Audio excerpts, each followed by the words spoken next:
Take it away, Tracy. Okay, it's 6 p.m., April the 7th.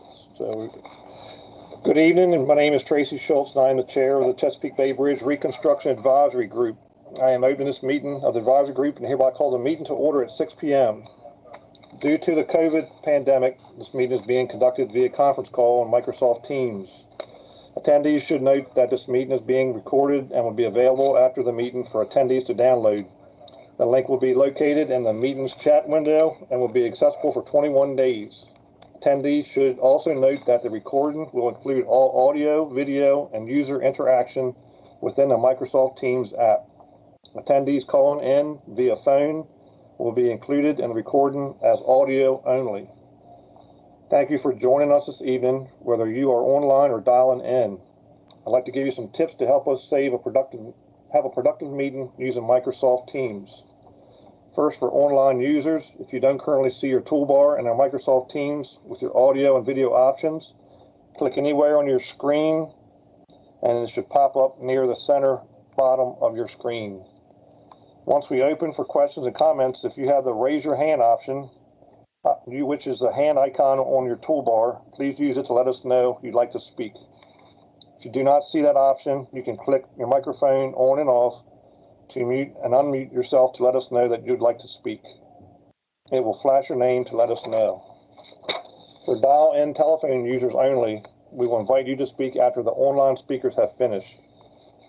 Pound or star 6 will unmute you when our meeting facilitator, Melissa Bogdan, asks you if you'd like to speak using the last 4 digits of your phone number. Once called upon, remember to press star 6 when it is your turn to speak. If you don't wish to speak, then you hear your number, no problem, we will move to the next person. This is for dial-in telephone users only. For all participants this evening, remember we ask that you remain muted unless it is your turn to speak to avoid background noise. Please unmute yourself before you begin speaking. Melissa Bogdan will let you know when it's your turn, as well as the next person in line. We ask that you please introduce yourself by giving us your name and community you represent before moving on with your question or comment. Keep in mind that sometimes there is a delay when meeting virtually, so let's all do our best not to speak over people. For members of the public calling in to join us, we invite you to listen in, but ask that you please refrain from disrupting the meeting. If members of the public pre-register to comment on a specific agenda item, I will provide you an opportunity to comment after the agenda item is presented. For members of the public that were unable to pre-register, I will provide you an opportunity to provide your comments at the end of the meeting before closing. So we appreciate everyone's patience and ask that you hold any comments until the designated time. For security reasons, the chat function in Microsoft Teams is not enabled for MDOT personnel. Please ask questions verbally at the appropriate time, as any posts entered in the chat window are not visible to staff and will not be responded to. As a reminder, this meeting is being recorded in its entirety. Melissa Bogdan will now take a roll call of attendees. Good evening, everyone. First, I'm going to start with the members. Jack Broderick. Here. Hamilton Cheney. Nicholas Diotis. Here. Barbara Hitchings.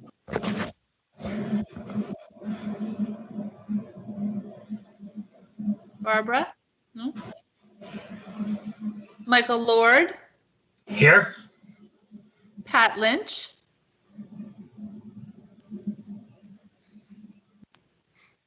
Jim Moran. Here. Jim Ports. Here. Sean Powell. Present. Kurt Riegel. Kurt Riegel is here. Tim Smith. Present. Tracy Schultz. And Steve Wilson. Okay, also Barbara is calling me now, so she must be having trouble getting on. So I will help her in a minute. Staff in attendance, Richard Baker. Jamie Cornelius. I'm here. Ken Fender. Jim Harkness, Here. Pilar Helm,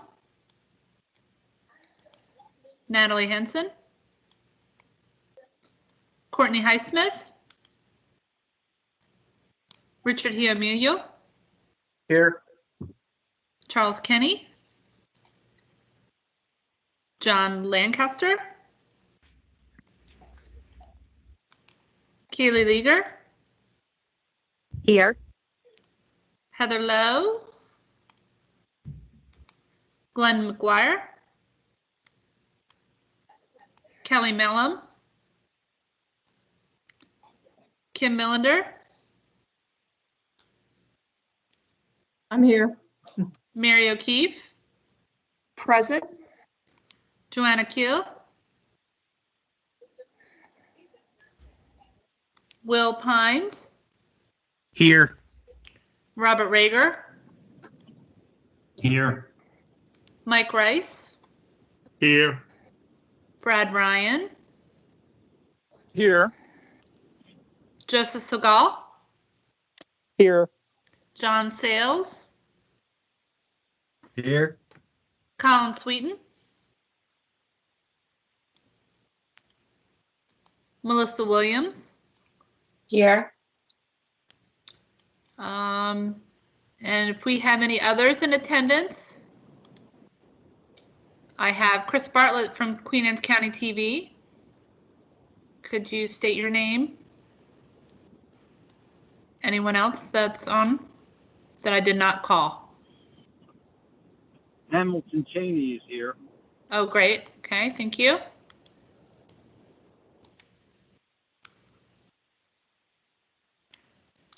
Any elected officials or anyone representing the counties? Okay. Tracy, back to you. Thank you. Thank you, Melissa. First thing we're going to do is approve the agenda, or on the agenda is to approve the draft minutes of the previous meeting. One addition we have is to add Mike Lord to the in attendance. Mr. Regal sent an email in addresses. Somebody. Thank you. Mr. Regal had raised the issue of unexploited strategies for flattening the user demand curve. During Member Ports' response to a Tier 1-2 NEPA study that would be funded prior to a record of decision from the relevant federal agency, and therefore will be appear in the CTP. I'm not sure how the best to get this to everybody to review, to accept it. So paragraph change. I had suggested only inserting a paragraph to reflect my remarks during the meeting, that's all. Okay. Problem is, I guess it'd be nice if we could send these out to everyone sooner. I didn't get these till this afternoon, so I was unable to do that to see if anybody else had any concerns with this, agreed with it or disagreed with it. So I'm not sure. Is Melissa able to share her screen on that? Hey, Mr. Chairman, this is Sean Powell. Point of order. As we were going through the roll call, I didn't hear everyone or the entire group, the members say they were present. So I'm just trying to ensure that we have a quorum. Melissa, can you confirm that? It sounded like to me we did. Yes, we do have a quorum. Thank you. Okay, great. I heard some some non-responses, and I'm fading in and out here on my computer. So thank you, Mr. Chair, and Melissa. Okay, Melissa, how do you want to handle this addition from Mr. Kurt, where is this paragraph that you want inserted? I sent you the preceding and the following paragraph with red text inserted between the two. Do you have my email? Yes, just looking at it now. Just a minute. Great. Sorry for not getting it to you earlier. That's clearly desirable. Excuse me. I like to have been able to send it out to the members so they could, read through it and agree or Yeah. disagree. And Indeed.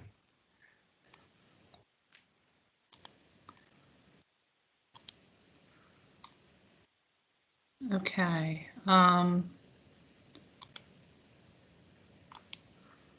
everybody see that? Yes. yes, we have it. Okay. Yeah, I can see it. It's visible.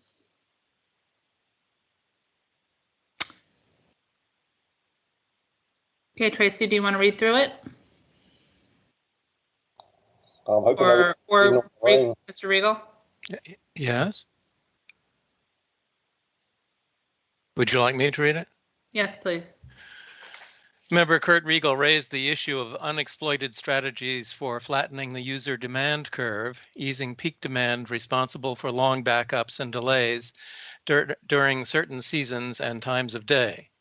For example, dynamic pricing is well known to economists as a useful tool. Price-driven demand need not be large, maybe only 10 or 15%, to have large effects on demand and backups.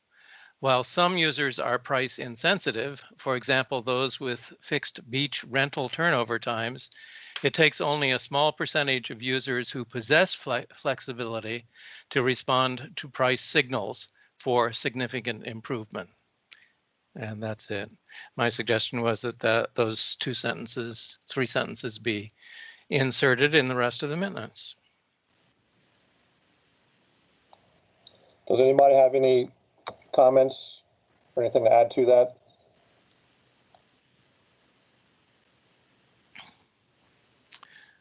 To the best of my knowledge, this is what I said during the meeting. Okay. It's hard to get everybody's for or against some answers. Is anybody against inserting this 3 sentences into the minutes?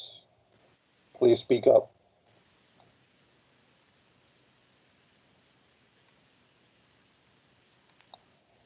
Hearing no one against it, we'll go ahead and insert that into the minutes as a correction to the minutes or addition to the minutes, and adding Mike Lord as an attendance also.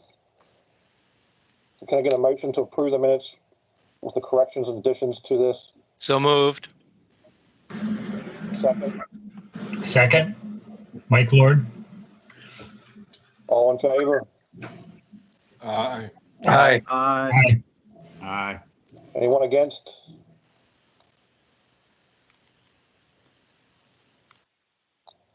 Looks like the mics have it.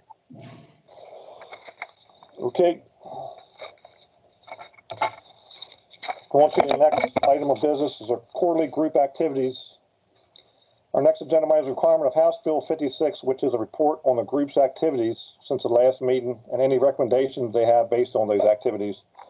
As for BRAG duties, they are to provide the MDTA with an independent, citizen-informed perspective of authorities' operations at the Bay Bridge, assess potential concerns about activity at the Bay Bridge, educate the public about activity relating to the Bay Bridge, and work with the MDTA and provide pertinent input related to traffic and customer services. Would any members like to share their individual educational activities, interactions with their community since the last meeting? Please raise your hand and Melissa will call on you.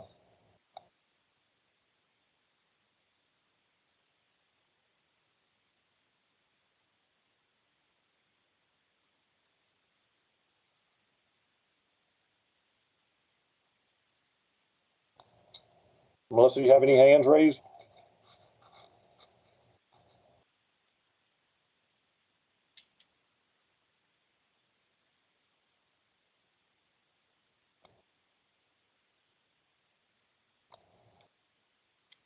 Melissa, do you see any hands raised? The link on the agenda doesn't seem to work. I'm sorry, That's what I was Tracy. using. I'm helping Mr. Mon get on right now. Excuse me, just a minute, Mon. What was the question? I If you said the see link- anyone's hands raised, do they want to comment on their activities, quarterly group activities?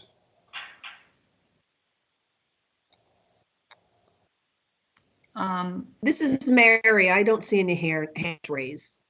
No, I don't, there's no hand raised. Sorry about that. Okay, I had a couple items we, as on the fire department side, which I'm involved with, we have, to help with some of the issues on the bridge, we run with Anne Arundel County on the bridge a lot. So we have changed some of our staging area when we're responding to incidents on the eastbound bridge to help with traffic flow and to help with keeping traffic moving on the bridge when there is an incident on the eastbound bridge. So we've relocated our staging area from our incidents are on the eastbound bridge. I'd also talked to Lieutenant McGuire from the MDTA police. Sometimes when there's an accident on the bridge, they'll move the incident.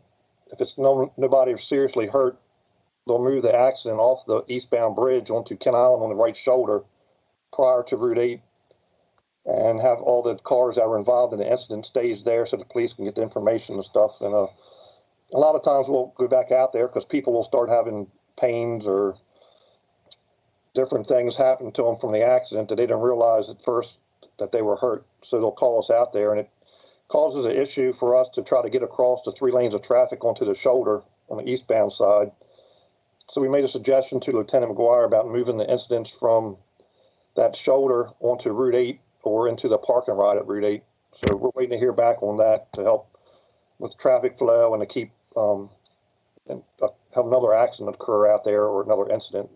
When they see a lot of flashing lights, they seem to want to slow down and not pay attention. So, and the third thing I had was squashing some of the rumors from the video that was brought up from the commissioner's April Fool joke. So that was pretty good video, but some people didn't watch the whole thing and see it to the end. But so to squash a couple of rumors on that. So that's a couple of bit of involvement I've had with the community and different things. So does anybody else have anything before we move on? Raise your hand so Melissa can call on you.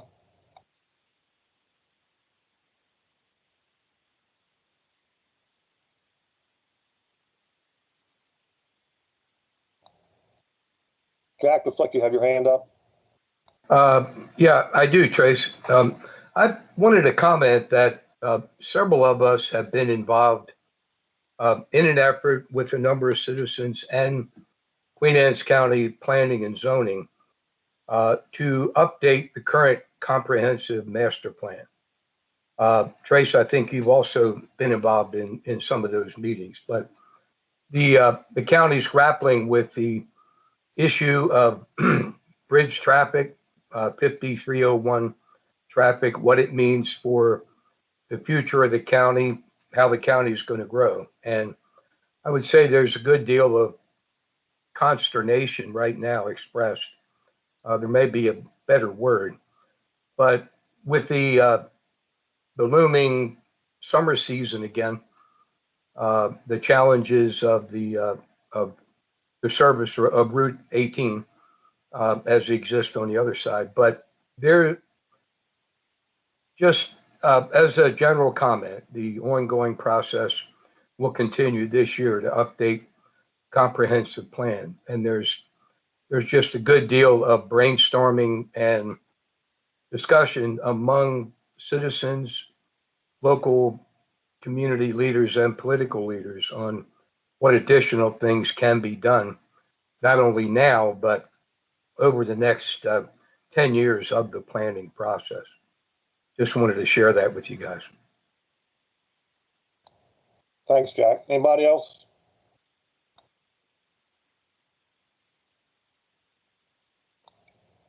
Seeing no other hands raised, we'll move on to the next agenda item. Report of the MDTA and SHA updates. Our next agenda items are some updates on current projects from MDTA Acting Chief Engineer Jim Harkness and MDOT SHA Advisor Tim Smith. Whichever one of you wants to take over and go with it.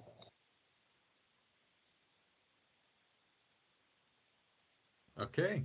For the record, my name is Jim Harkness. I'm the Acting Chief Engineer for MDTA, and I'll be sort of updating you on the capital projects on the Bay Bridge, and the information. The table is displayed for you on the screen, and For the most part, this project listing is generally unchanged since our prior meeting, and I will just be giving you some updates on activities that have occurred since our January meeting.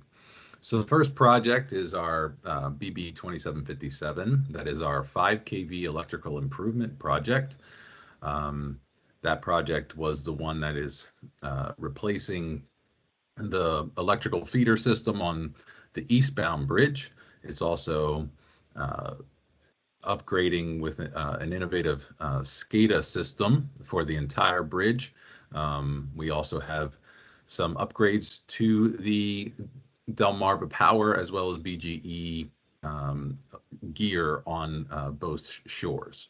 So that project is primarily a water access project, so very limited lane closures. You may not even really see this project as it develops, but it is providing for more reliable electrical service and power delivery all across the bridges.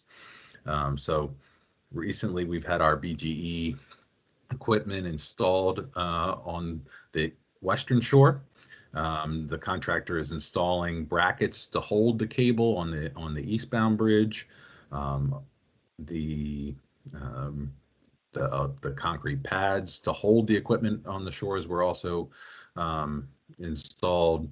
The old generator that was on the Eastern Shore garage has been removed and replaced. And then there are new structural platforms being installed, and that work is ongoing.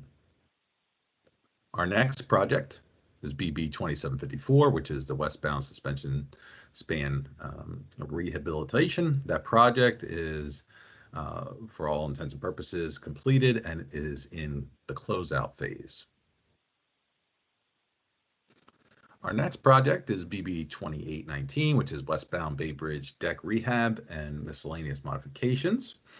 So we have been working on the rail post replacements. We have completed now 158 of the 207 posts. We have still the 17 expansion joints complete out of 22. So they are, however, have resumed work on that as of last month, and they are getting prepped to pour 2 of those joints next week. The remaining 3 will be ready for getting the steel plates at the after that pour of the first 2 is completed. So in 2 weeks or so, you'll have three plates out there, and that's the final 3 joints for that project. Also, we are replacing the lane use signal gantries on the westbound bridge. So we have one of those down at the moment and are working through that for the reinstallation, and we're sort of running through that as a pilot to see just how long it takes to remove and replace those. So we will continue with the gantry replacements as well as post and joint work. Excuse me, Jim, I have Jack Broderick's hand up. Jack, when you're ready. You're on mute, Jack. No, I'm sorry. I was going to comment on the steel plates, but I think you guys are moving along pretty well on those things. So I'm just going to keep going, keep getting them done. That's really the key. I don't need to make anything more. Thank you. Okay, we're working on it. So that wrapped up 2819. We'll now move on to BB 3002, which is just our Bay Bridge priority repairs and miscellaneous contract. It's a task order contract. That project was actually extended for time, so we were able to have 5 new task orders under that contract, and 3 of those are completed or getting near to completion, and that contract will be wrapping up this fall.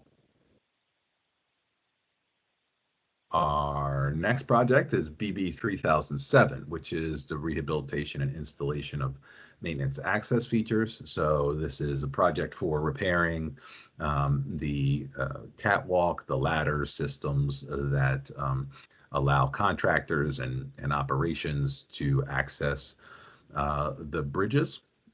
So they have been working on replacing the faulty bolts, and they have those complete. They're also working on the steel and concrete structural repairs, and that is going to be ongoing. Okay. Moving on to BB 3005, that is the rehab of the Bay Bridge suspension spans. So this is for structural steel repairs, both eastbound and westbound, including what we have these suspension tower rocker links, as well as wind shoes and struts. So additionally, we have the navigational lighting system for the eastbound bridge is included in this, and we're replacing that. So that navigation light work is complete. We've also completed the eastbound rocker links. That work was done this past winter, and then we also did the upper and lower wind shoes for the eastbound bridge. So the work on this project is to work on the paint that they are going to be addressing some paint issues on the bridge.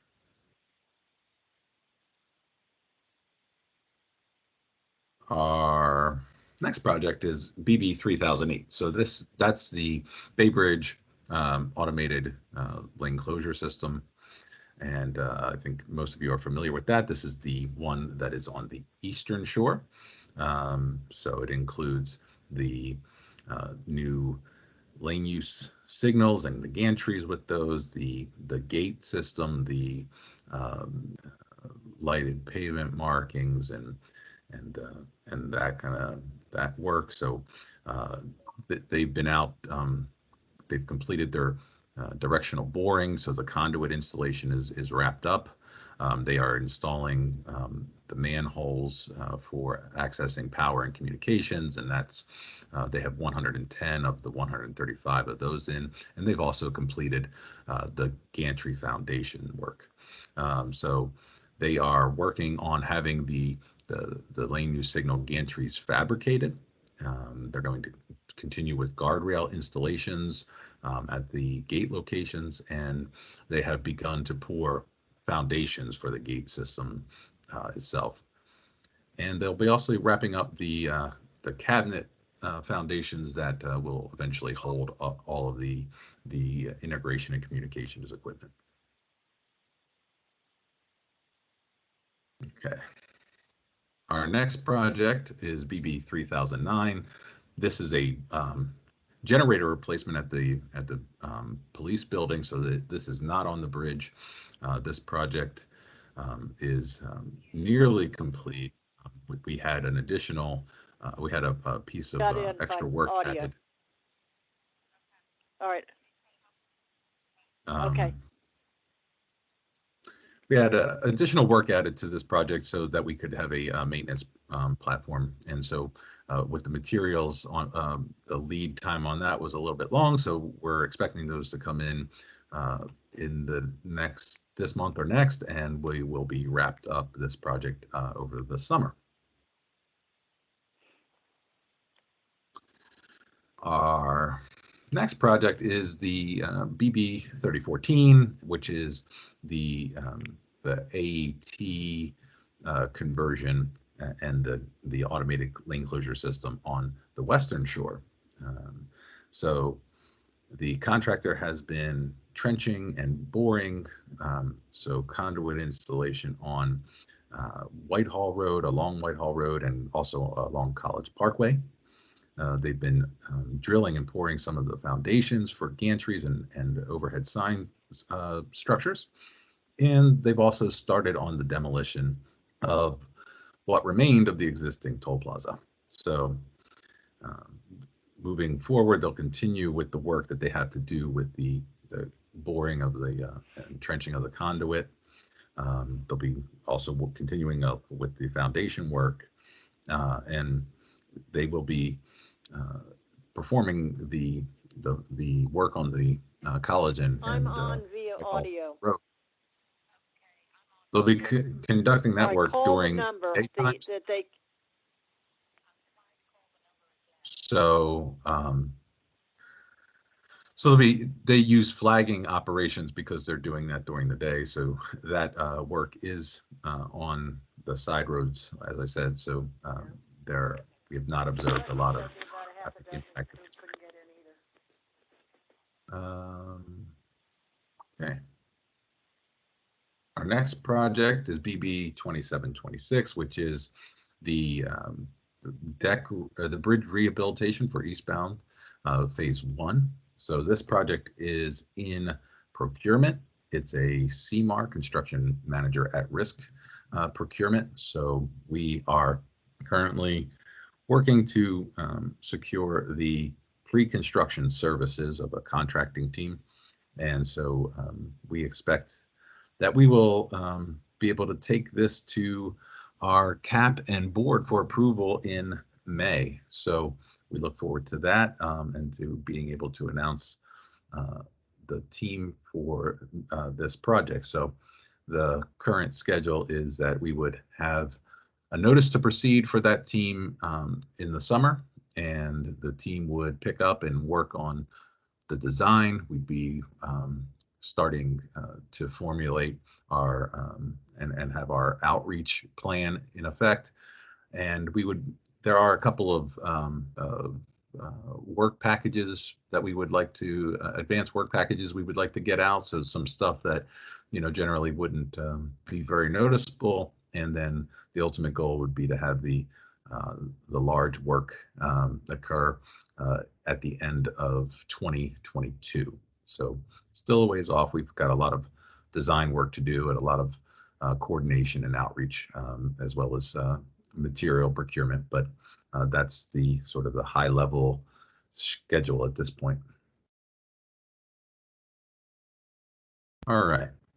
Our next project is BB 3013, which is an on-call task order based contract. So this will. Jack had his hand up. I'm not sure if he wants to comment about the deck rehab. Okay. Yeah, I do. Sorry, Jim. Trying to grasp what that eastbound deck rehab is going to do and going to be from a layman's standpoint. I have to say, I know you talked about this at our January meeting, and I did a little follow-up trying to really understand it. And I have to say, I wouldn't be able to explain to someone in layman's terms what you guys are actually proposing to do and accomplish with that eastbound deck. I know that it's a big deal. We know that based on what we've done over the years on the westbound redecking and rehabbing. Can you explain it in fairly simple terms, layman's terms that we could use in talking with fellow citizens over here? Well, Jack, I'm glad that you sort of referenced the westbound redecking. So westbound redecking being the work that we did in 2006, 2007 in the suspension spans, if you recall that effort. Very much. So that effort, again, similar to that where, again, that's the 3-lane bridge. So over here we have a 2-lane bridge. It will be similar to the work that they did there, where we'll have some precast units ready to remove and replace overnight. So, performing a full bridge closure at night, which is sort of our standard operations down at the bridge, and then reopening in the morning with, hopefully, no hiccups. Yeah, Jim, if I could comment, that's very helpful. A number of us still on the BRAG, were part of the BRAG during that time frame. Yeah. And our input was sought, and that was really a very successful project. Absolutely. It did the Absolutely. work, and that bridge, I think there was only one day You're when it right. didn't open. It was a You're right. Thanksgiving Saturday morning, I think. The very first time the brakes got screwed up on one of the trailers. But you guys, man, that worked. It really worked. Yeah. So Yeah, hopefully this one, obviously it's two, so it wouldn't be exactly the same. But exactly right. it's an idea that works. So thank you so much for that.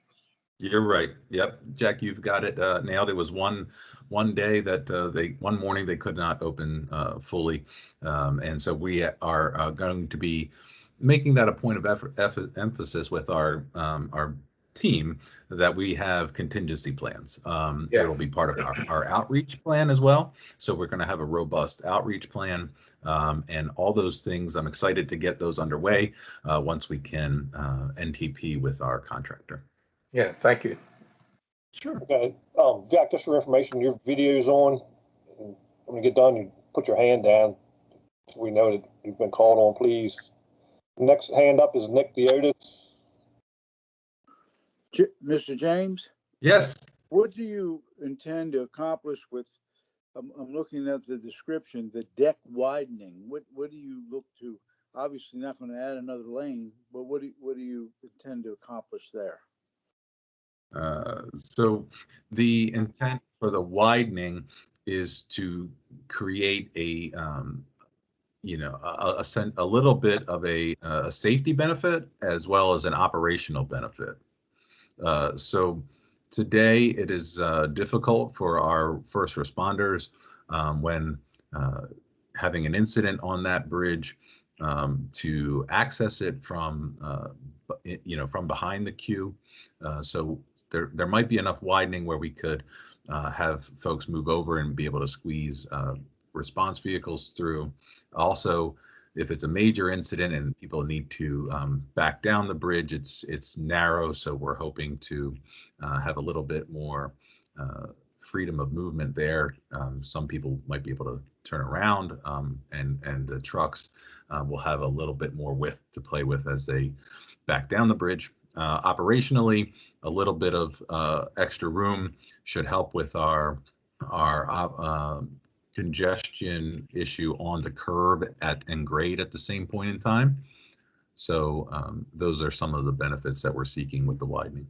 Okay, and can the widening can be accomplished where the suspension is? That's no. So this is I refer to it as phase one. There are multiple phases to this project, and this phase one does not redeck in the suspension spans, but we also would not be able to widen in there without great cost. So this will get us through the parts where we have the curve, as I said, and most of the grade to get us some additional width in the area. Thank you, James. Sure. Jack, do you have another question? Again, James, on the previous redecking that was done where the panels were removed, that was over the suspension spans.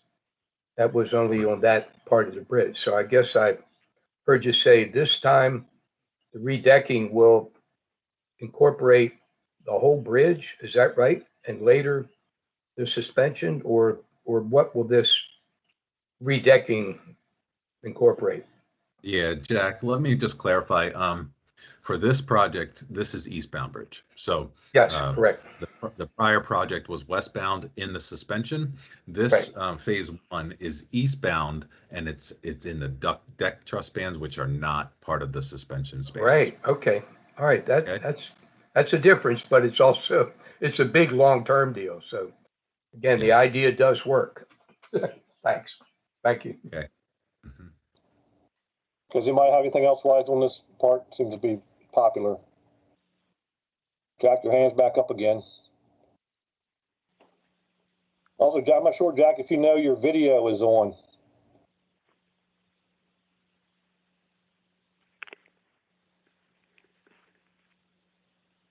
I'm not sure if you want to leave it on or not, but your video is next to your mute button is a little video thing that says turn camera on, turn camera off. There you go. Thanks, Jim. Roll All right, Jason. Thanks. So I was on to Excuse me BB just a minute, Jim. I just wanted to make a note. We had some folks have some trouble getting on. We now have Barbara Hitching, Pat Lynch, Ramon Robinson, and Todd Mon has joined us as well. Has anyone else joined us? Okay, thank you. Sorry, Jim. Sure, no problem. Okay. So let's see. BB 3013 was a new on-call contract. So this contract performs various steel, concrete repairs on an as-needed basis. Basically, as our inspections reports come in and we have findings that need to be addressed, we are able to respond quickly utilizing this type of contract. We also have some priority repairs in there, which we were able to design and take bids on. So we advertised this contract in January. We took bids last month, and we expect we'd be able to give the contractor notice to proceed in July. Okay, our second to last project is BB 3004. This is a new project management office and maintenance equipment storage building. So this is, again, not a contract on the bridge. It's actually on the Western Shore, near Northrop Grumman area. This is for our construction staff and our maintenance staff for some of their equipment storage needs. So currently, the construction staff utilizes trailers. So instead of supplying trailers for the projects that we have on the bridge, we're going to be constructing this project management office. So this project is expected to advertise this August with bids in late September and hopefully NTP for the contractor in January of next year. And the final project, I'm sorry, go ahead.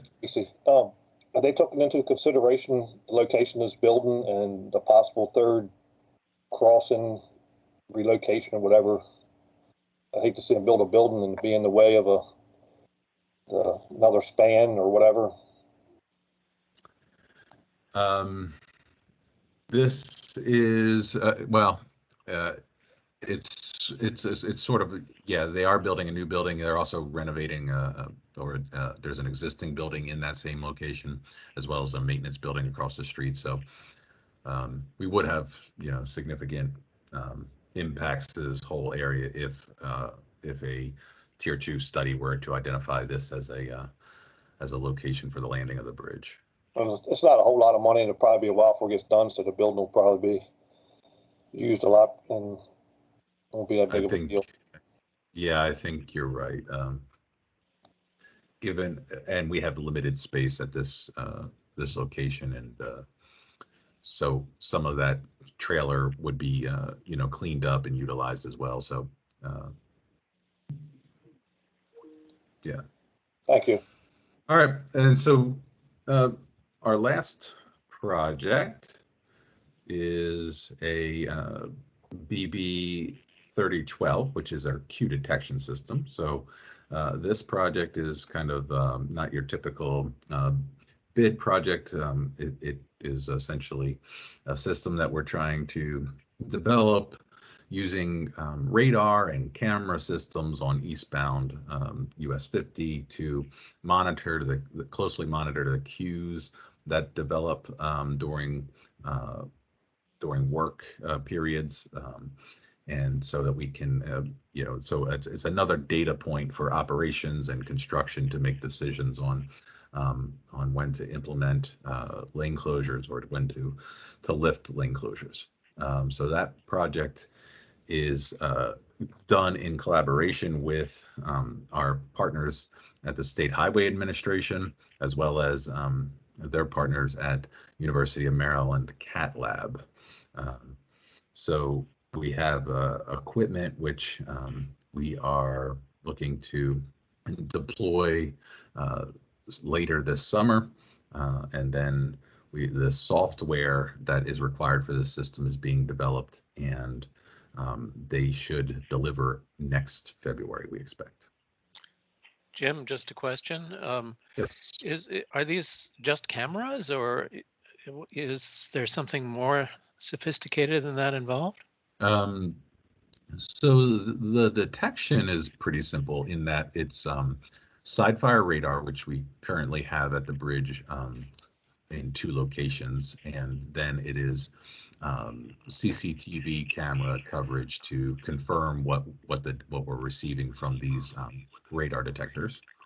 And then the real sort of innovation in this contract comes from the software that University of Maryland will be developing for us. It has a little bit of learning, a little AI in it to sort of hopefully be predictive in nature instead of responsive. So instead of telling you what happened over the last 5-10 minutes, it will hopefully be able to use some of that technology to tell us what should be happening in the next 5, 10, 15 minutes. Oh, thank you. Yes. Okay, Jim, is it all you have? Yes, that was the end of my my list of projects there, Tracy. Thanks. That was a lot. So great update. And then you added the column % complete construction. I think that's what there's Jim, Moran, is that what you're looking for? Yes, it was. Thank you very much. Appreciate it. Okay. Sure thing. Thank you. So we'll move on to Tim Smith. All right. Good evening, everyone. For the record, it's Tim Smith, MDOT State Highway Administration. And just to kind of elaborate on what Jim had just been mentioning for MDTA, they're very much responsible for the bridge. We have the roadways leading to and from that.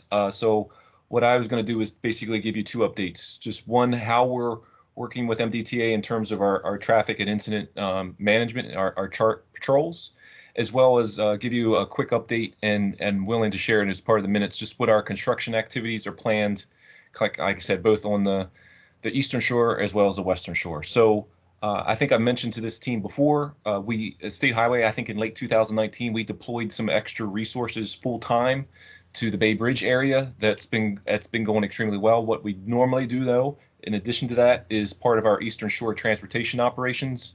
During the, we'll deploy additional resources for enhanced traffic operations during the beach months. So that's going to be happening soon. And what that really means is just added patrols. We're not trying to address the congestion. What we're trying to address is any disabled motorists, any incidents to help mobility, not only clear the scene, but help mobility in and around that.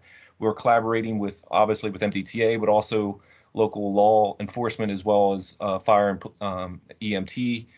That's all coordinating behind the scenes. In addition to that, we'll do portable message boards as well as additional cameras to kind of highlight some areas where we might have not full coverage across the whole corridor, both on the Eastern Shore as well as the Western Shore. That'll be in key locations. In addition to that, our staff, our district staff, especially those on the Eastern Shore as well as the Western Shore, work directly with our State Operations Center and during these times to make sure we have collaboration. But some of that involves temporary closure, especially on US 50 there at Maryland 662, as well as Maryland 18, to restrict those left turns, especially when we have those heavy movements from the Eastern Shore. We're going to be doing that again. We still targeting that to be done like late morning on Sundays when we start seeing congestion.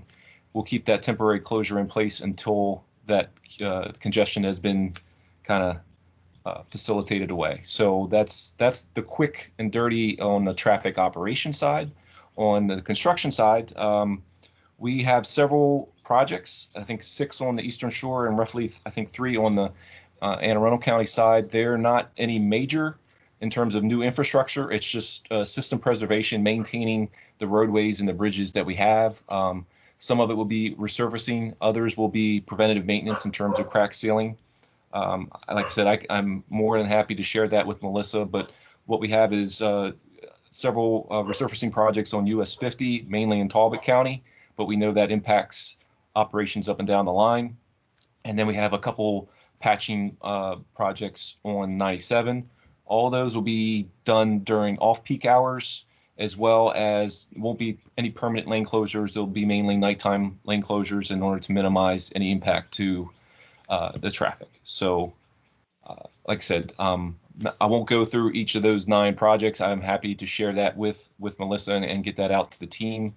In addition to that, we also are improving some of our lighting along the corridor.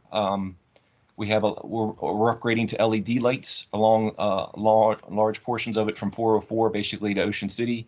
So you'll be seeing those improvements, as well as the state will be seeing those kind of cost savings from more energy efficient lighting. So that's the quick version, and I'm happy to answer any questions or concerns folks might have. Barbara Hitchens has her hand up. Yeah. Tim, Barbara Hitchings. And I'm sorry I came in late, so I've missed some of this, but I heard you mentioning things that you were going to do to alleviate traffic backups on the Eastern Shore headed westbound.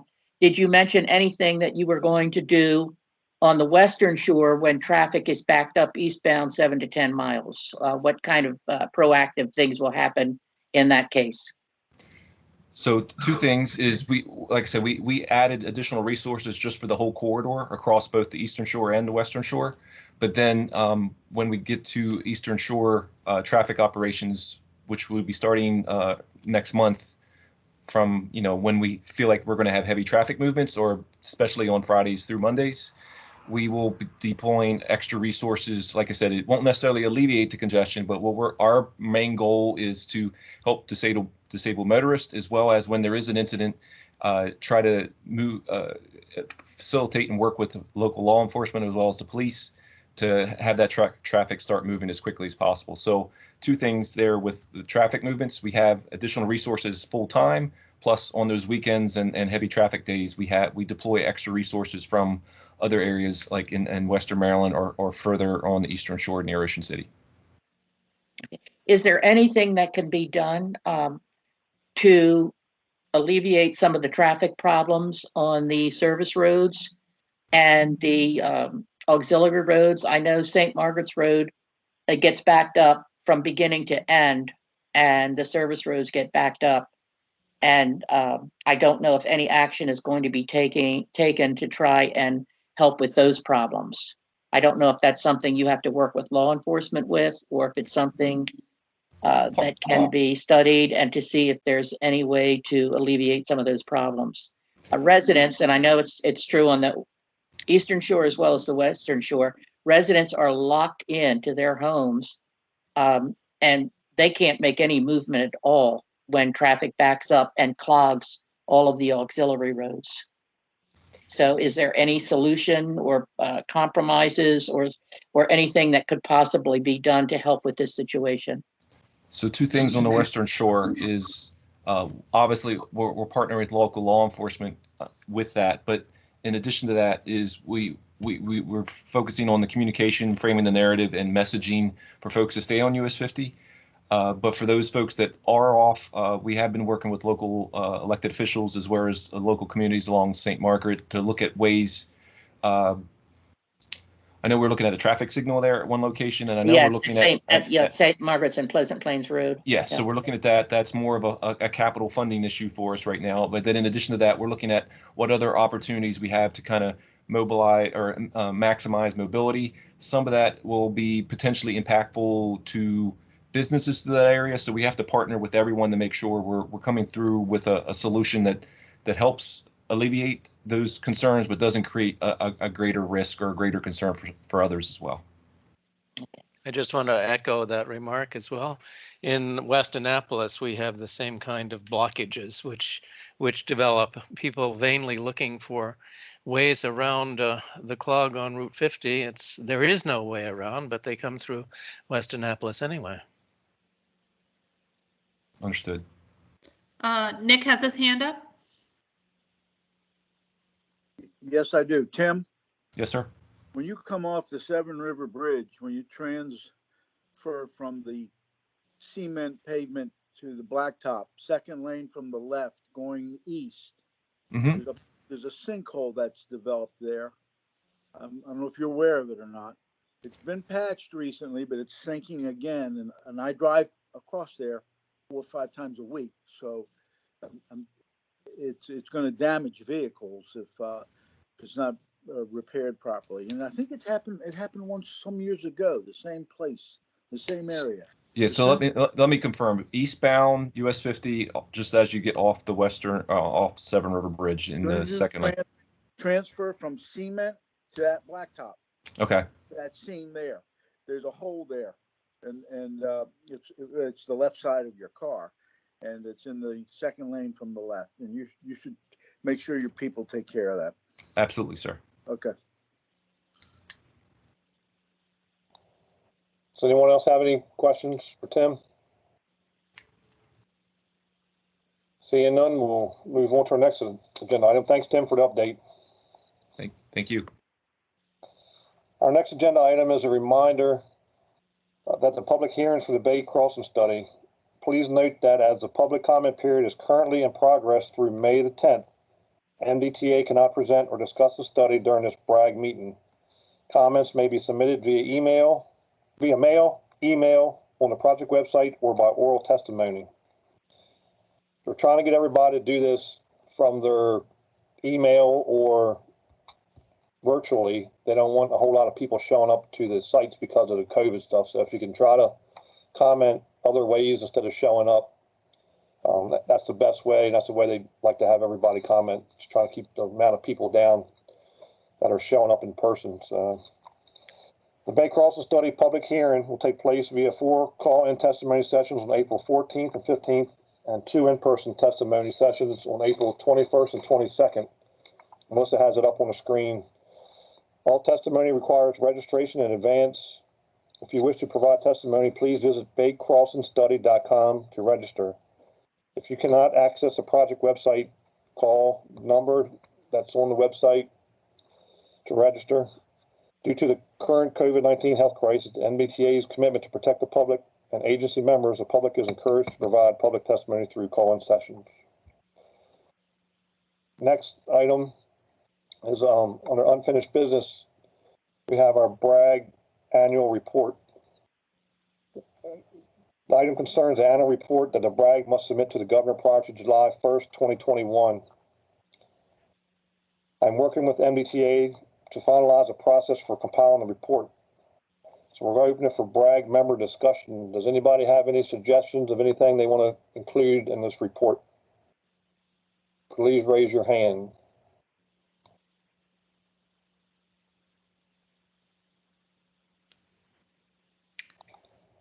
No one has raised their hand, Tracy. What's that? No one has raised their hand. Oh, Jim Ports has raised his hand. Go ahead, Jim.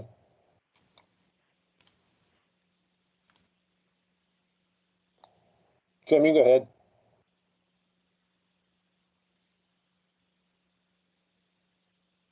I'm not sure if he's still muted or not. Can't hear him.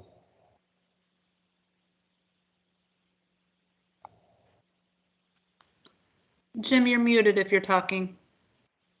Can you hear me now, Tracy? Yeah. Yes, thank you. Go ahead. Okay. Somehow or another, I got muted. I guess maybe Melissa did. I don't know. But anyway, I know we talked about this last time, our last meeting, where we laid out some information talking about the minutes or having links to the minutes, as well as links to the presentations that we've been giving over each of these meetings. I also want to stress, however, that according to the law, that we're supposed to have a report from, or I guess I should say part of the law is that the BRAG members, especially the ones in the community associations, are supposed to be taking this information from the BRAG meeting and presenting it to their community associations. So I believe that has to be part of the report also. So I just wanted to make mention of that. Okay. Anything else, Jim? No, sir, that's all for me. All right. Sean, did you have something? You had your hand up earlier.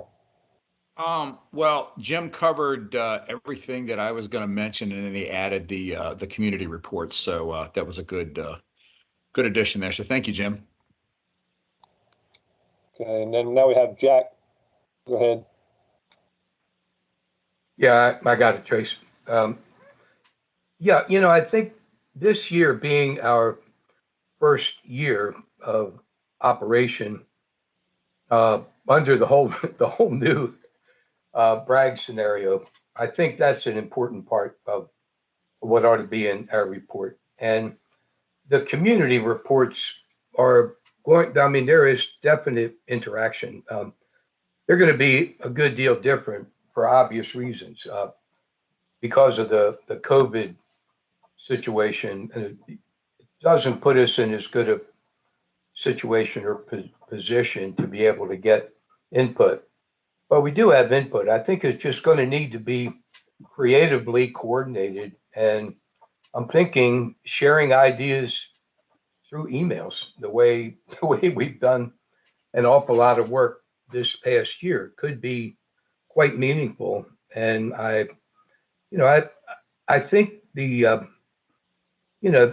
input that has been shared by the BRAG members, the report, the engineering report we heard tonight, are some, there's some positive stories in a very challenging situation. But, I think once we get oriented again in person, I expect our interaction will pick up quite a bit. But I think we can put a very credible report together by all of us kind of putting our heads together virtually like we've done over this past year.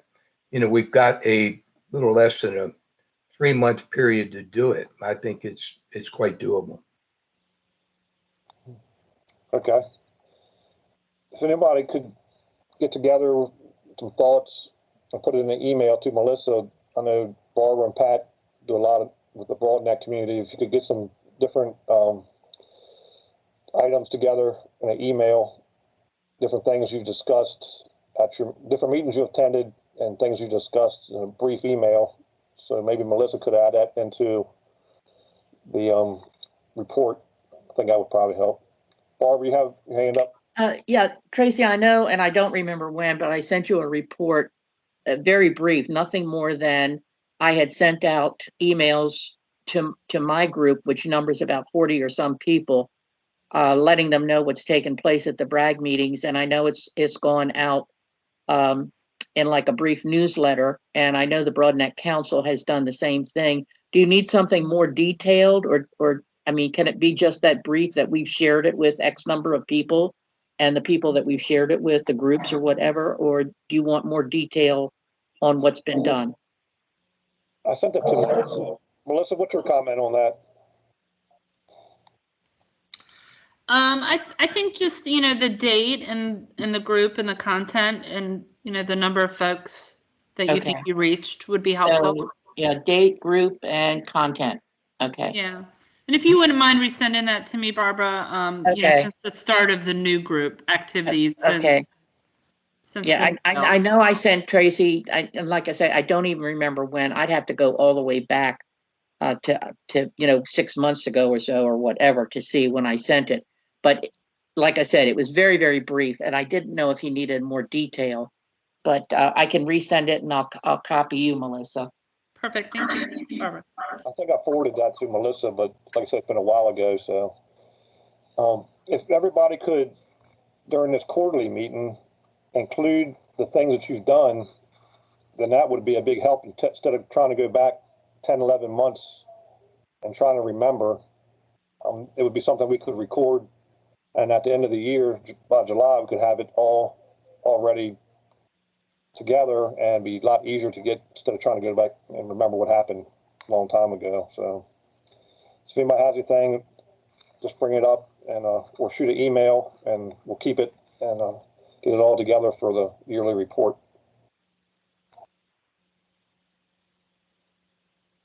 Okay. So the next new business item is the Western Shore crossover. Our next requesting member, Jim Moran, seeking a presentation regarding the Western Shore, and I will now pass the floor over to acting MDTA Chief Engineer Jim Harkness. Jim, take it over. Okay, thank you.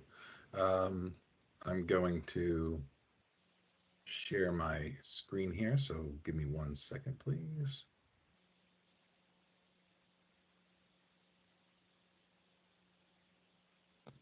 Okay, hopefully you all are seeing that first slide.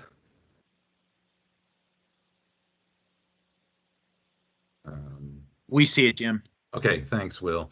All right, so yeah, we had heard the request from Queen Anne's County from Jim Moran asking to be able to operate 4 westbound lanes during periods of peak westbound travel, and that would result in 1 eastbound lane. So we had touched on this before, and I believe Will Pines had some responses on the fact that we have some geometric issues on the Western Shore in the area of the crossover and downstream of the crossover of bringing a 4th lane into a 3-lane section. So we also wanted to look further than just geometric issues, but also look into what it means, traffic impact.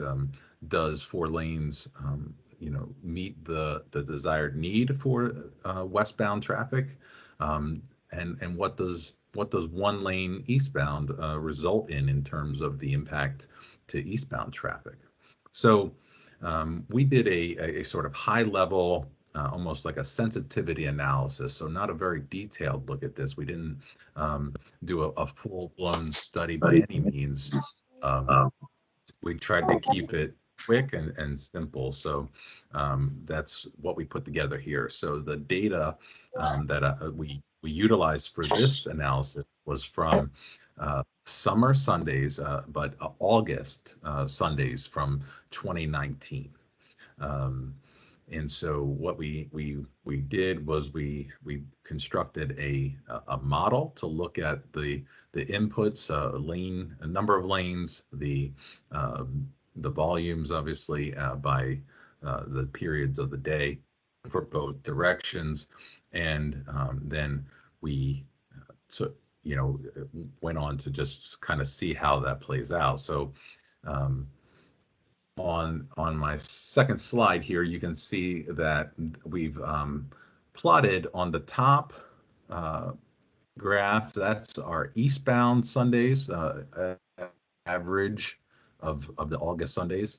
That's eastbound up top and westbound down the bottom. And hopefully from my prior presentation on our congestion management practices that you've seen, that's somewhat familiar, these columns and the line, and certainly these estimated capacity lines here. So the blue columns on this graph represent the volumes in either direction for the entire hour. Now this gray line actually represents more of a demand, whereas the blue line represents what we're actually able to process, or a throughput. So you can see, especially here, that there is a variation between the gray line, which we call unconstrained flow, and this blue line, which is our constrained flow. It's constrained because we have a capacity limitation, which we have discussed before. So the gray line attempts to represent what it would look like if there were if that capacity constraint were not in place.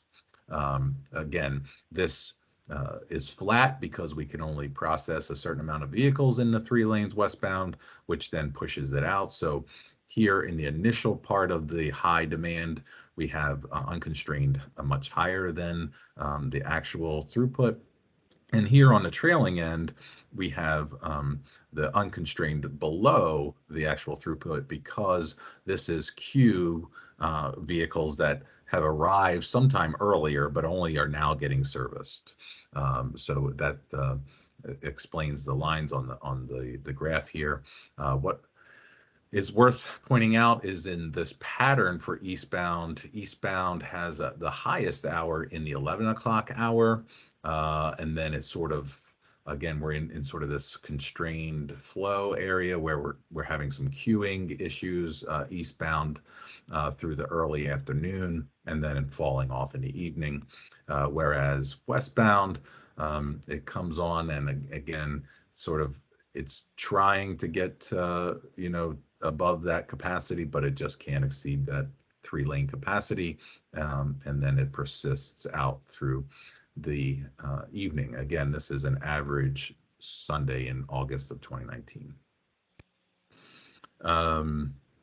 Let's see. So then the next piece of data we looked at was travel times. So this is your eastbound travel time. What we have here is a blue line that represents the existing travel time for those Sundays in August. So with a peak of just over 16 minutes for the section that we modeled here, and so that was at the 3 p.m., which was the peak delay period there. What you can see are these other alternatives that we looked at. The first alternative for our sensitivity analysis, we just started it at 5 p.m. and that was basically sort of taking a look at the previous graphs of volumes and sort of trying to figure out, if we started it at 5, it was sort of trying to split the difference between the eastbound demand and the westbound demand. And so you can see that right away the travel time jumps up really high up to this 70 minutes in the 8 p.m. hour, and that's actually when we took out the 4-in-1 condition, so then it immediately falls back down to the existing. So it jumps up to this 71. The 71 is actually a limitation of our model, but again, we were trying to do a quick look at it, so we had a limitation on the amount of distance that we modeled eastbound, so we ran up right against the end of our model here. So that's what this cap is at 71. Another line that we have here is our green line. That's our 4 p.m. So if we started an hour earlier, trying to take a look at what that would mean for eastbound. So it went from this 15-minute that jumped right up to the approximately 70-minute. It was flat, again, because it's at the edge of our model. So then, but once we took out the condition, travel time started coming back in and then falling to their normal. And our last condition was, what if we just started this 4-in-1 early in the day, at right away at 11? Again, it sort of starts up here just because of our the period that we modeled actually started at 11, so it fully had all the volumes in it when we started recording. So basically, you're already at this peak delay of 70 minutes there. So then looking the other direction to see what these options do for the travel time. Again, the blue line is the existing. So for the data for this, these August Sundays, we saw a 42-minute average delay, with that occurring in the 7 o'clock hour. So our first option again was the 5 p.m. adding the 4th lane to see what that would do. So through from noon until 5, it was following obviously the existing conditions, and then we give it some extra capacity. It starts to flatten off in terms of the gain in travel time, and then it falls rather predictably till 8, and by that time it's very close to the the best that you can get. So essentially at this point here where it flattens out is where you've worked through the back of the queue, then there's no longer a queue. So for the 4 p.m. option, again, similar from noon to 4, flattens out and then really falls off and dissipates the queue by 8 p.m. Again, the orange line, similar to the last graph where it was the highest line, this one's going to be the lowest because at the very beginning of our modeling run, we gave the 4th lane eastbound, so it just maintains the best travel time that you can have right here throughout the course of the travel time. Hey, James. So, yes. Jim Moran. This is Jim Moran. If I could just ask a quick question. I'm trying to figure out your time, your 42 minutes, your 39 minutes, or 35 minutes. What distance is that? Where are you getting that time frame from for this data? I'm just, is that so start one end of the bridge to the other side of the bridge? Is it? Oh, 10? no. Yep. Very good question, Jim. So this is, if you look here with where it would be a free flow condition, this orange line, essentially that's showing you that if you're, you're moving at free flow, however fast you want to drive, we're showing a 14 minute travel time. So that's our baseline. That's like, it was about 13 miles of model for the westbound direction. So we modeled the bridge and then back another 10 miles. Thank you. Okay. So similar to that, point.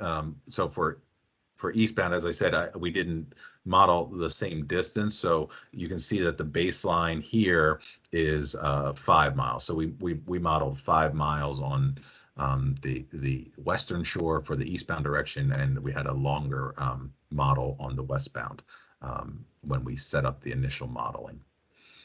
We did not go back through. Again, we were trying to do it quick and without expending a great deal of effort on it. So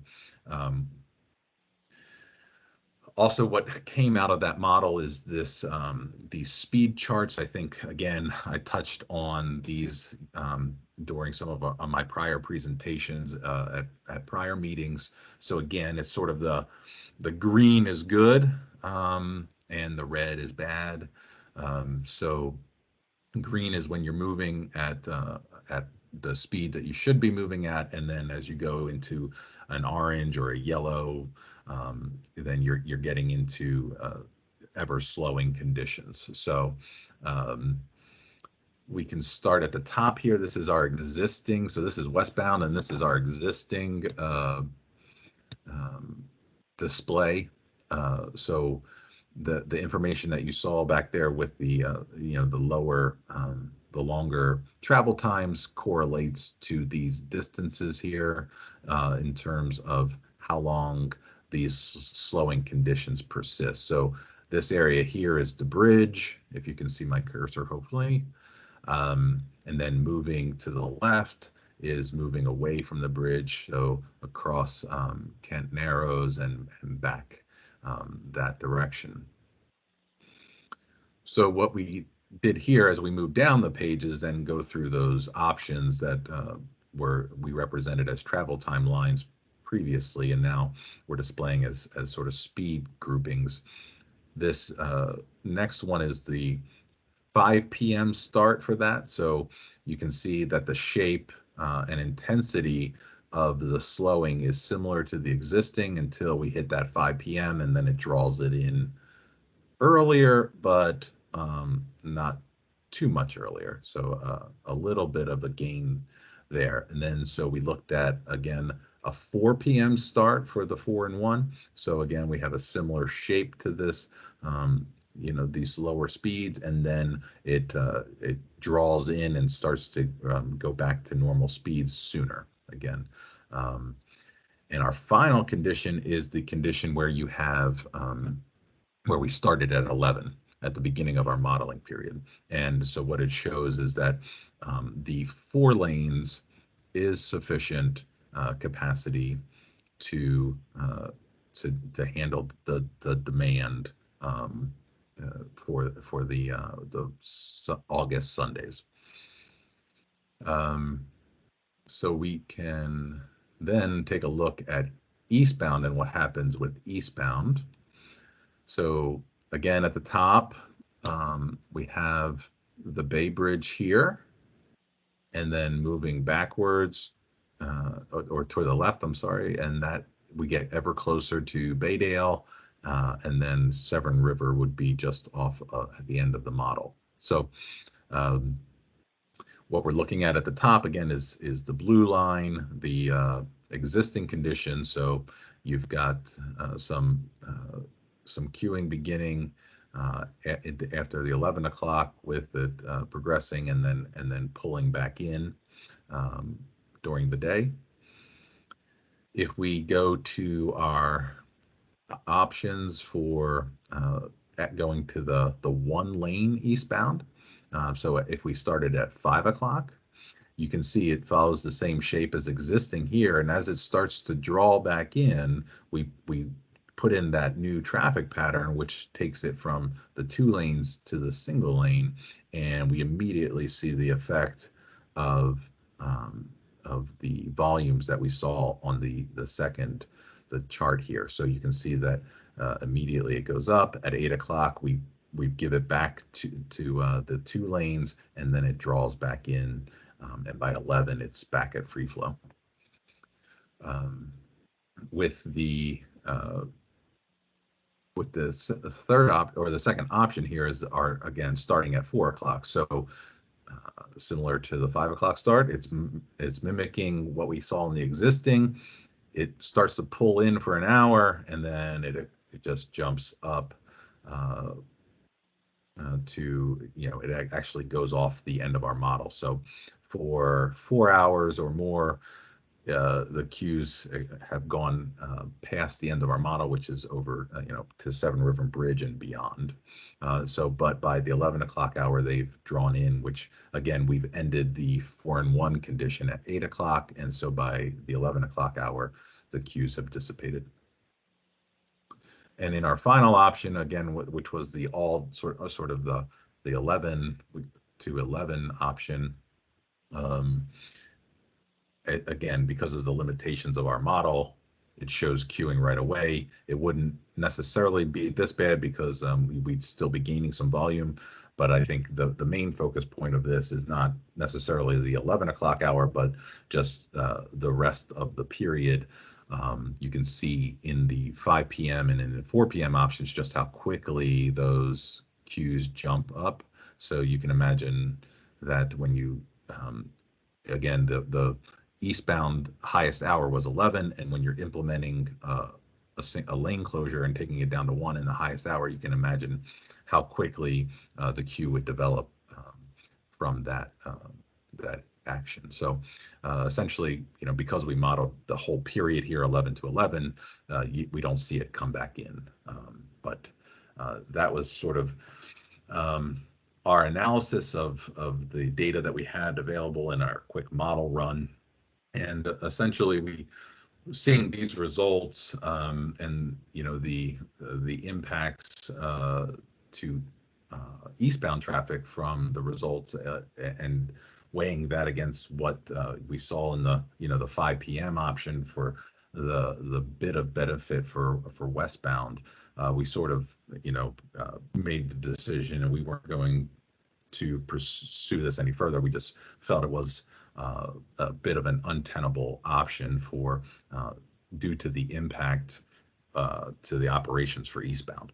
We also have some safety concerns related to what happens with the vehicles that are in the 4th lane running contraflow on the bridge. In the event of an incident, we sort of lose eastbound traffic. There's also, coming across at the crossover, some geometric issues in terms of offsets from barriers and having to do shifts of mainline US 50 to allow a 4th lane to come in and then merge, all while we have some exit on the right-hand side. We also have a truck weigh station. So there's a lot going on in this compact area, in addition to our concerns of just operationally what it does to the eastbound traffic. Excuse me, Jim. Mr. Regal has a question.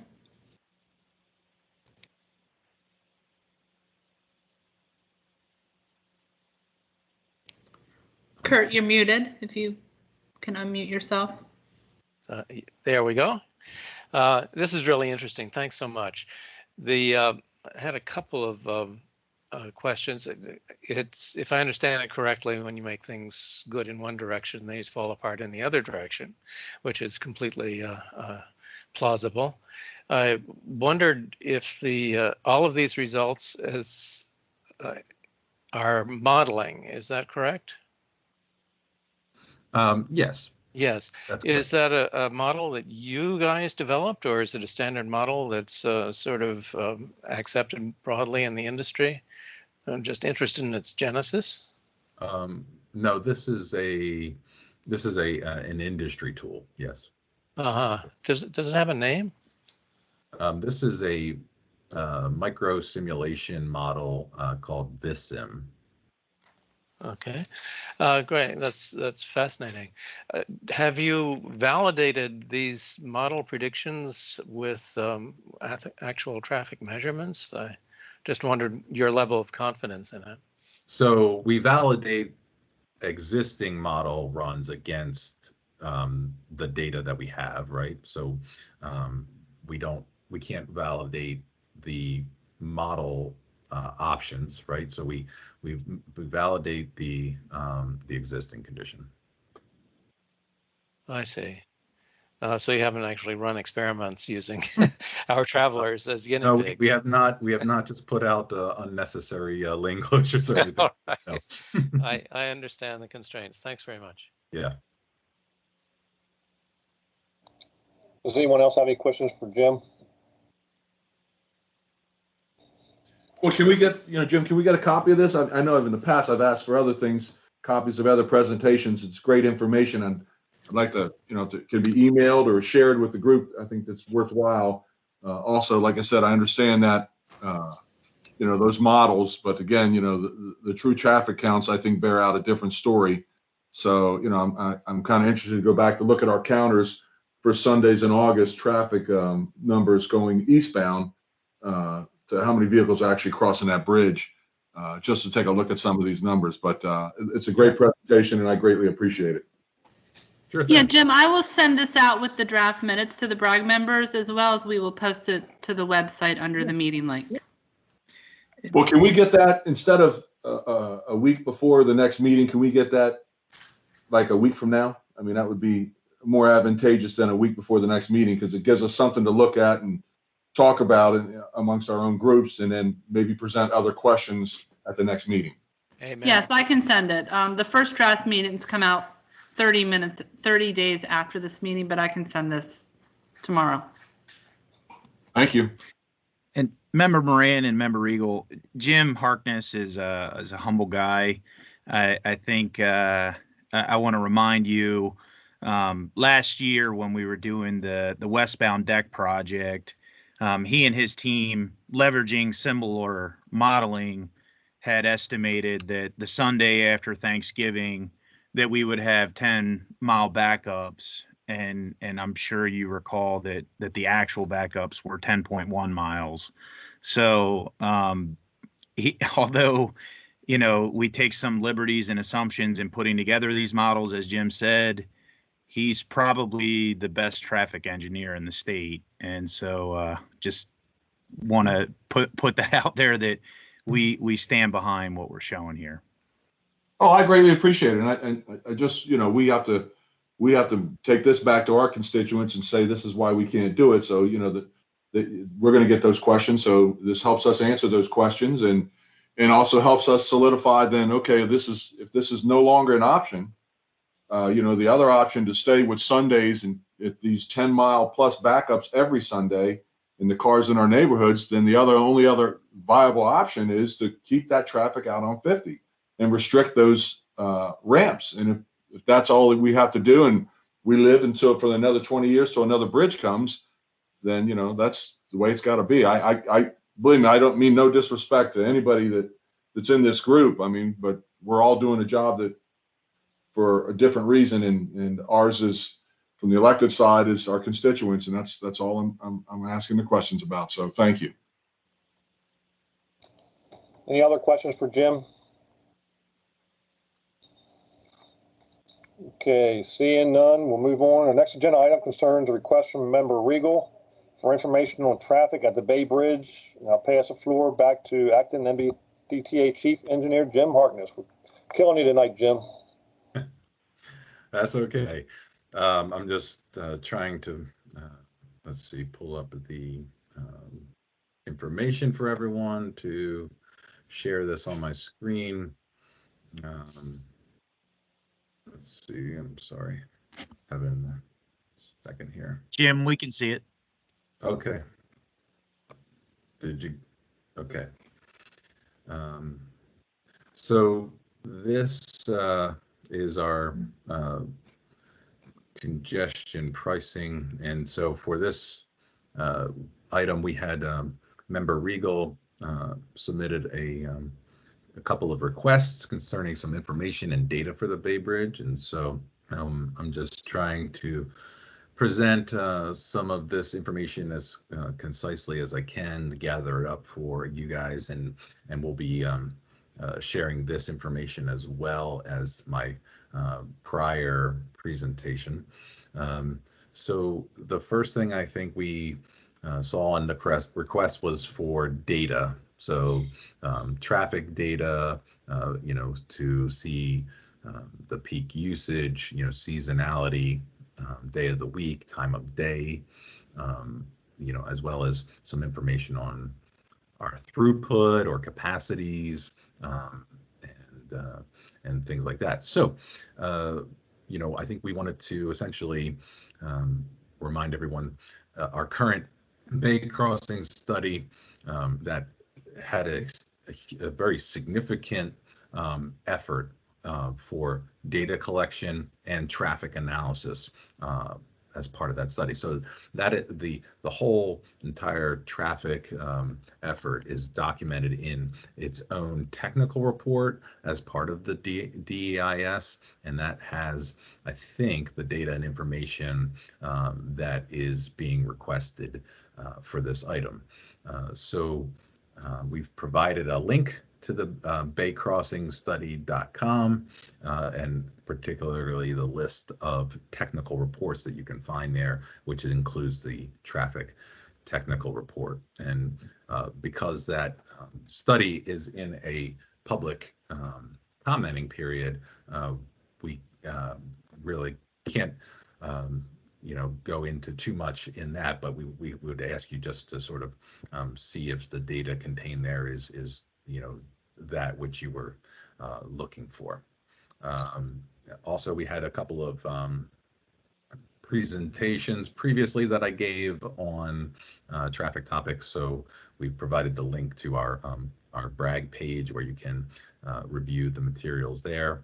And finally, there was an electric ferry study in 2020 that contained traffic and demand information as part of the regional traffic transportation network.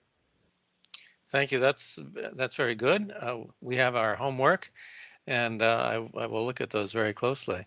Could you send this reference around with the other material that you're about to distribute?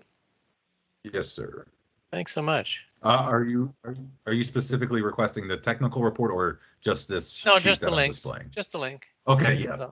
Yes, that was our intent, to be able Right. to have the links live in the document we send to you. Excellent. Okay, any other questions for Jim? Oh, I'm not quite done. Okay. So You have more, Jim? Tracy. Yeah, I still had a little bit more to go for Mr. Regal's request.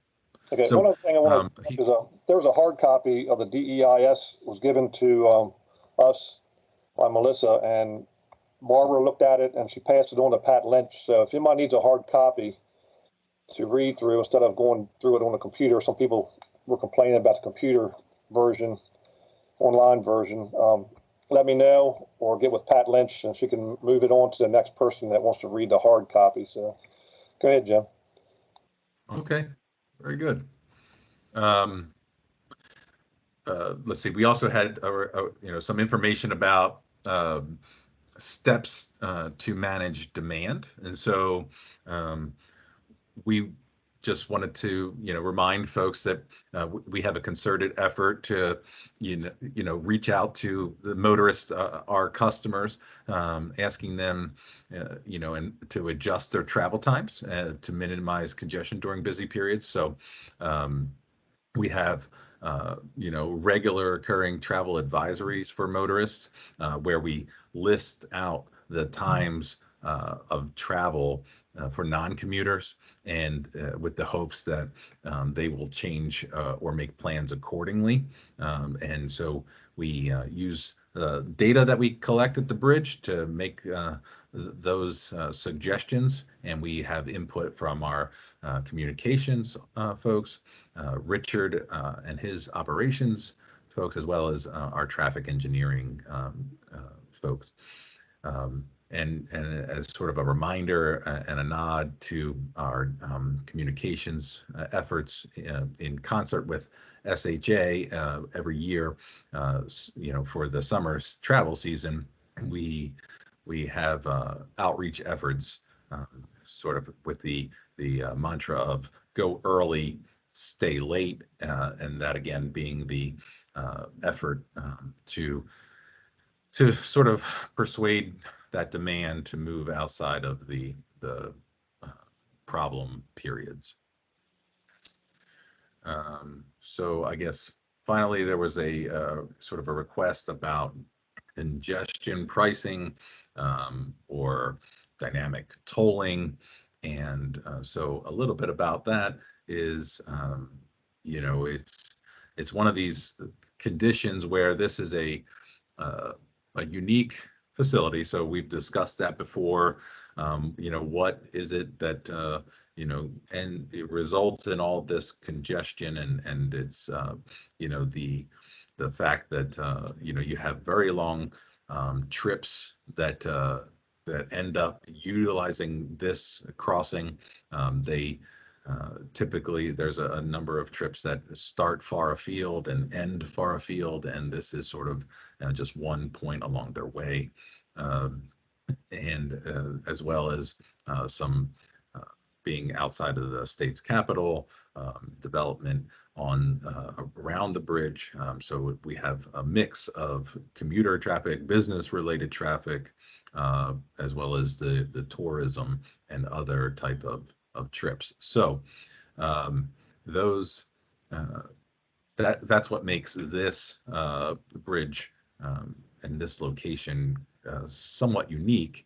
There are examples around the U.S. and around the world of utilizing congestion pricing and dynamic tolling for both managed lanes or managed facilities, of which MDTA has both a managed lane as well as an entire managed facility.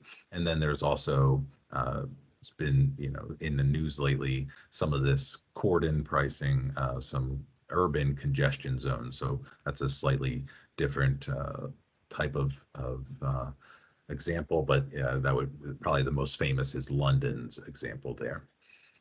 These efforts implement congestion pricing to try to have higher service or to encourage travelers to get out of the car or get into the car with more people or onto public transit or other ways of other modes of travel.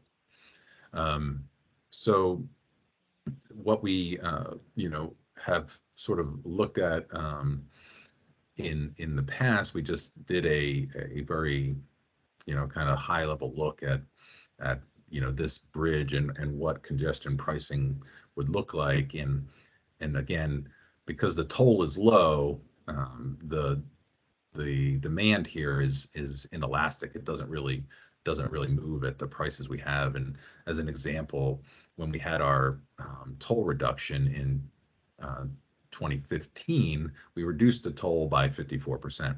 And that year we saw a 3.2% increase in volumes.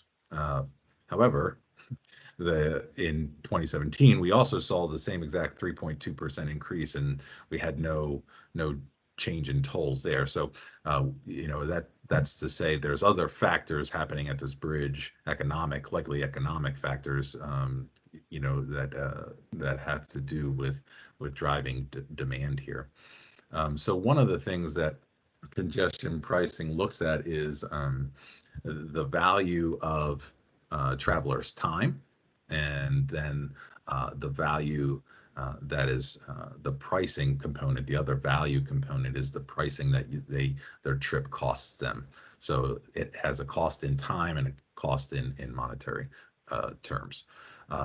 So the higher someone's value of time, typically relates to a higher income level. So they are the ones that have that higher value for if they're going to spend an hour in traffic, they view that as costing them more.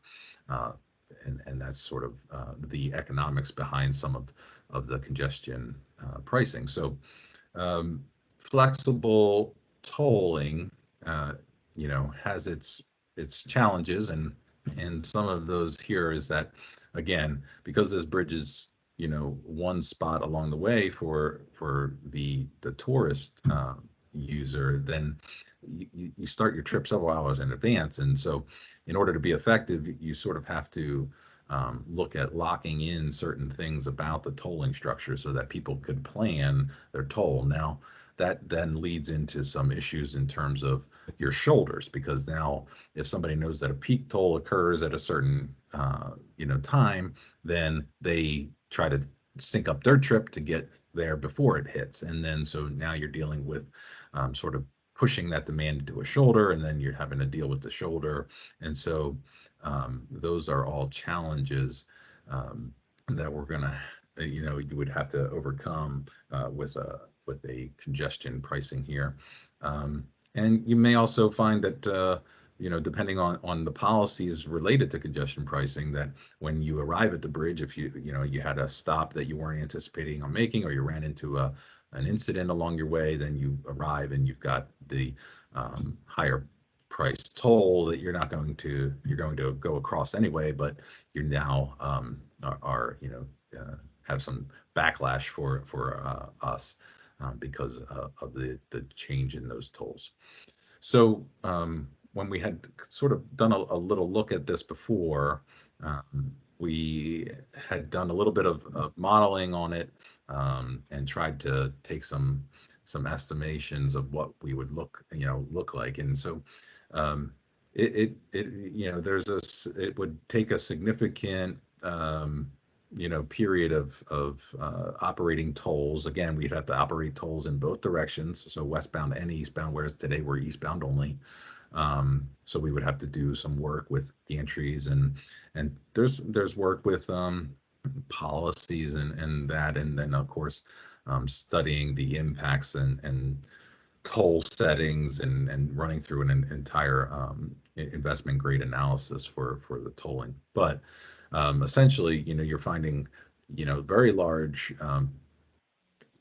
periods of days, Thursday, Friday, as well as Saturday and Sunday, where, for bulk periods of the day, we're talking about significant increases over the current toll levels. So it would be a difficult pill to swallow for a lot of people that would be caught in this period where, in order to effectively manage demand, that they would be seeing toll prices much higher than they're used to. For the same reasons, we have that the challenge is to figure out how we are fair about these tolling, toll setting, toll rates, our policies, so that we're equitable for all our customers. And I guess in order to do more than just our this kind of look that it certainly was not meant to be a full in-depth look.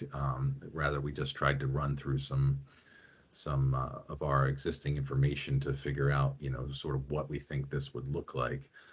But certainly moving forward, as I said, we would need a lot more study. So a lot more, there would be a lot more to this in order to look at it. And as part of the DEIS that I referenced earlier, they did an initial look to see, what congestion pricing could, if it's a possibility for that particular tier 1 study. And that study showed that it was not able to meet the purpose and need of that particular study, but that it would be included in tier 2 for further study. So a lot of the stuff that we would be, needing to look at would occur in this this tier 2 as part of this tier 2. So that's, the feasibility of tolling westbound and getting, stated preference surveys so that you can understand the value of time for the people utilizing the bridge. It would also, have to be detailed traffic forecast modeling, and just a lot more data than we had available to us at this time. And so we, we're looking to, to do this study, but do it as part of the tier 2. We don't currently have it funded for, any type of additional study in our budget at this time. And, certainly it would be something we would prefer to look at holistically as part of the tier 2 NEPA study. Thank you, Jim. That was really a good introduction. And I'm impressed that this is a unique situation. In Northern Virginia, for example, they have agile dynamic pricing, which changes by the minute. But that is a completely different situation. There are alternatives. If you don't like the price, you just get off and go another way. That's right. That's not the situation we have here. And so I think the principal value of dynamic pricing for leveling the peak would be implemented using strategies that take the really big things that you can depend on. And if you know Fridays at a certain time are going to be bad, and they're always bad, then you build that into a fare structure which people know well in advance and can plan around. And again, it's not, as you suggest, many people don't have the liberty to alter their travel plans. They are, in a sense, insensitive to price changes. But there is a small fraction of the traveling public which is sensitive and does have the flexibility to respond. And those are the people that we want to move off the peak. Yes. Right. So as you said, the examples that, people often think of might be the express lanes, as you said, near Washington, I-66 also, they're in Virginia and Washington. So part of the toll setting and policy decisions is, whether you have a hard cap on a toll or a soft cap or no cap. And so when it's no cap, really that gets to the point where you're seeing those very significant tolls that you may hear about in the news on I-66, example, for like a $35, toll rate or something like that. Again, not a comparable situation to our bridge because there they have options, right? So I-66 happens to be a high occupancy toll. So it's free for, those, or I guess only, people riding by themselves, elect to pay the toll. So that makes, that difficult. But with the express lanes, you have the free lanes next to it, and then the toll lanes adjacent to them. So there's an option for these folks, and they can choose, select sort of the service that they want to have. With our bridge, like you said, it's different. There is a significant portion of business and commuter travel that occurs, especially during those Thursdays, Fridays. That is a part of that, the overall volume mix there. But certainly tourists are a large portion of that vehicular flow.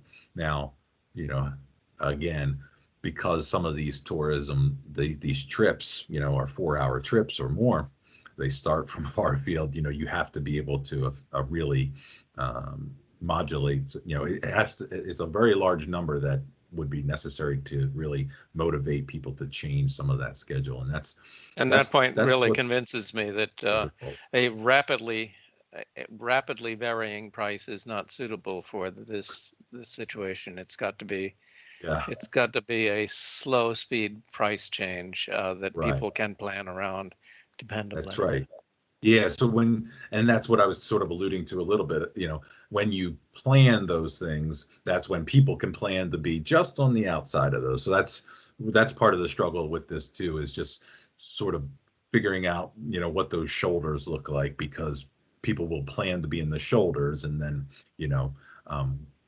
today we see some peak spreading because we only have a certain amount of capacity. You would see peak spreading there to avoid the peak toll.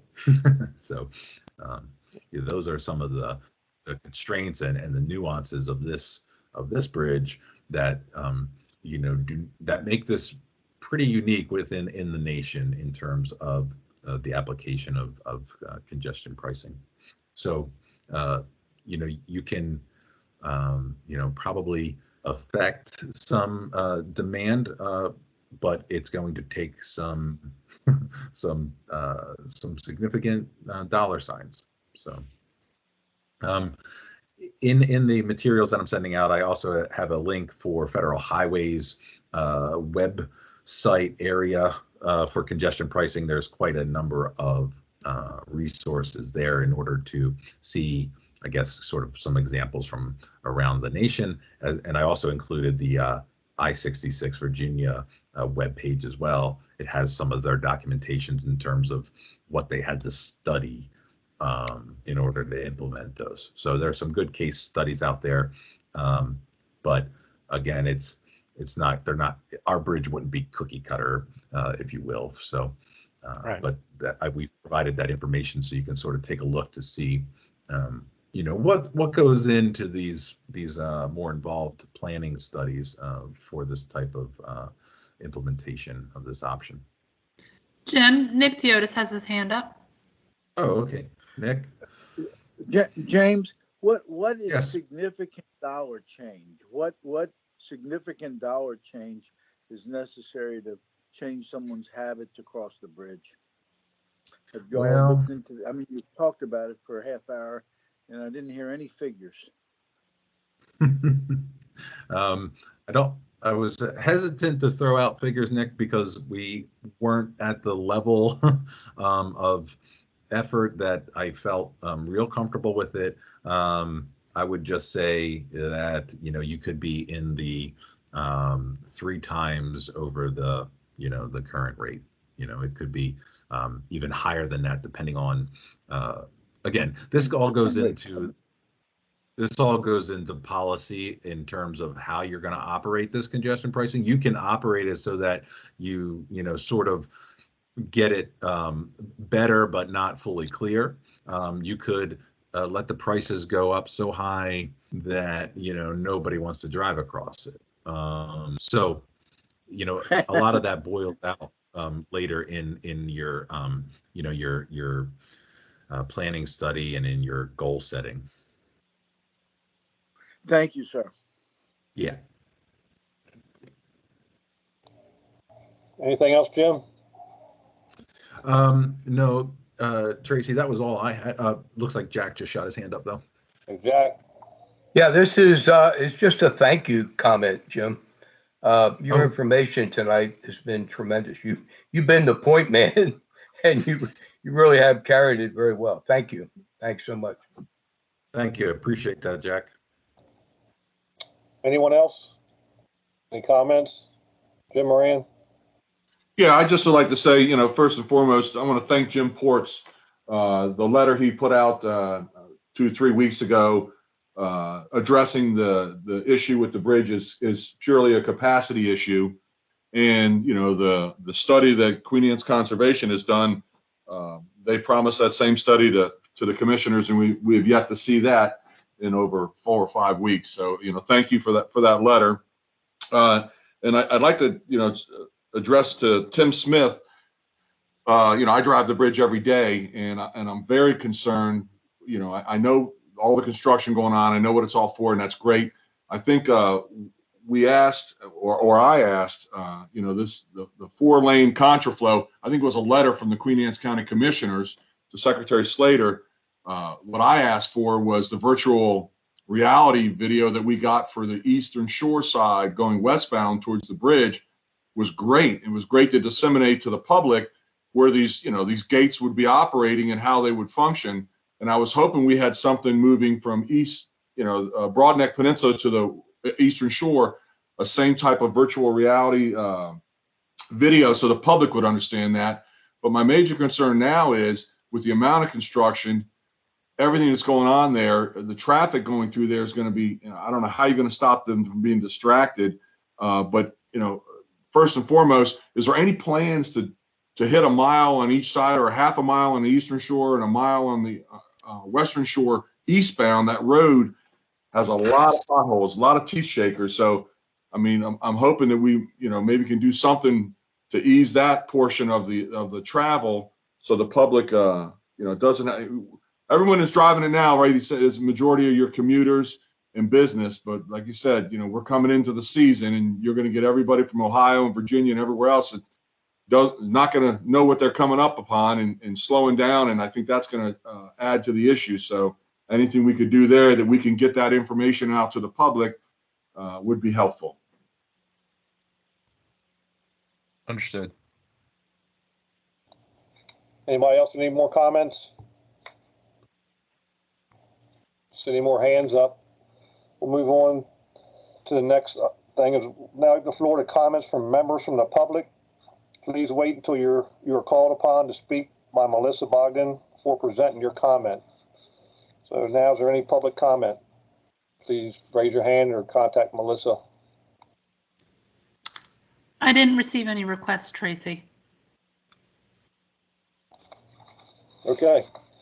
Seeing no requests, I just again thank Jim Harkness for all his information tonight. He does a wealth of information, and it's much appreciated by the committee. So I'm sure everybody has to digest this information. We'll have questions, so we'll see what the next meeting brings. But so our next item is a meeting. Next scheduled meeting to take place on Wednesday, July the 7th at 6 p.m. May I have a motion to adjourn this meeting? Motion to adjourn. Have a second? I Second second by it. Regal. Yeah. Motion is second. Motion, the meeting is adjourned. Hope everyone stays safe, and we'll see you July the 7th. Thank you very much for attending tonight. All right. Thank you, Tracy. Good meeting. Thank you. Thank you.